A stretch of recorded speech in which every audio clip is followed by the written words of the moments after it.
Bien-aimés dans le Seigneur, que Dieu vous bénisse abondamment. Je suis le prophète Joe Grace et je voudrais partager avec vous un thème très bénissant que nous allons devoir vous donner en série.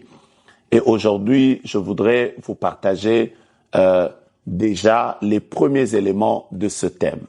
Je suis en train de vouloir vous parler de comment développer le prophétique personnel. Vous savez, vous allez me poser la question, c'est quoi le prophétique personnel? Je voudrais déjà commencer par vous dire que le Dieu de la Bible parle à tout chrétien. Dieu parle à tous les chrétiens. Il parle à tous ceux qui ont donné leur vie au Seigneur Jésus. La parole de Dieu déclare, mes brebis entendent ma voix et elles me suivent. Si vous êtes une brebis de Dieu, vous êtes capable d'écouter la voix de Dieu. Alors la question demeure, comment développer le prophétique personnel? Alors laissez-moi vous partager déjà un élément important dans cet enseignement. Vous devez déjà comprendre que pour développer le prophétique personnel, il y a des facteurs externes, mais il y a également des facteurs internes.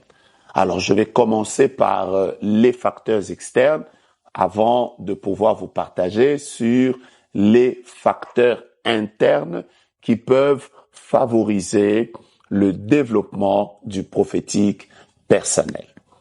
La première chose, et elle est très importante, c'est dans quelle atmosphère vous êtes pour que vous puissiez développer le prophétique personnel. Quelle est l'atmosphère dans laquelle vous êtes? L'atmosphère joue pour beaucoup et pour beaucoup encore dans le développement du prophétique personnel. Parlant de l'atmosphère, c'est la zone dans laquelle vous êtes, le climat dans lequel vous êtes en train d'évoluer, l'environnement dans lequel vous êtes en train de vous développer. Vous ne pouvez pas développer le prophétique personnel si vous êtes dans un environnement qui est malsain.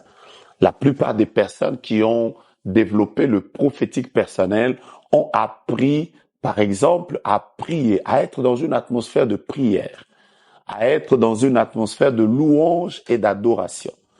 Plusieurs ont appris à être dans une atmosphère où il y a une forte gloire de Dieu. C'est là que le prophétique se développe.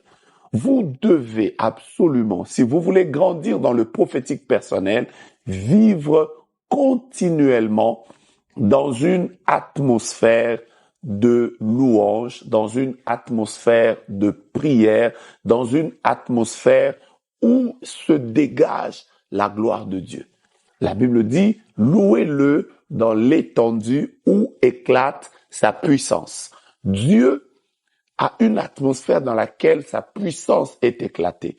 Restez dans cette atmosphère-là. Développez une attitude de prière personnelle. Levez-vous la nuit, priez.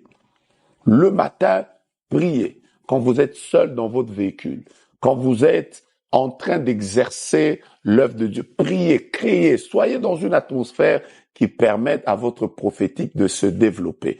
Et vous allez vous rendre compte que vous serez à mesure de pouvoir faire des grandes choses avec le Seigneur. Et dans cette atmosphère où vous êtes, laissez-moi vous donner déjà le premier secret. Dieu va beaucoup vous utiliser. Alors je prie le Seigneur que vous qui êtes dans la prière, vous qui êtes dans une atmosphère de louange et d'adoration, que Dieu puisse libérer sa gloire dans votre vie afin que le prophétique puisse se développer en vous, que vous soyez une source de bénédiction, que la pensée de Dieu, que le message que Dieu vous transmet, vous soyez capable de le capter et de le transmettre aux autres. Que Dieu vous bénisse abondamment. N'oubliez pas que nous avons commencé avec les facteurs extérieurs et le premier facteur, c'est l'environnement, l'atmosphère, le climat dans lequel vous êtes en train d'évoluer. Si vous voulez développer le prophétique personnel, gardez un climat de prière et un climat de louange et d'adoration. Que Dieu vous bénisse. Au prochain épisode, je disais, pour notre suite. Que Dieu vous bénisse.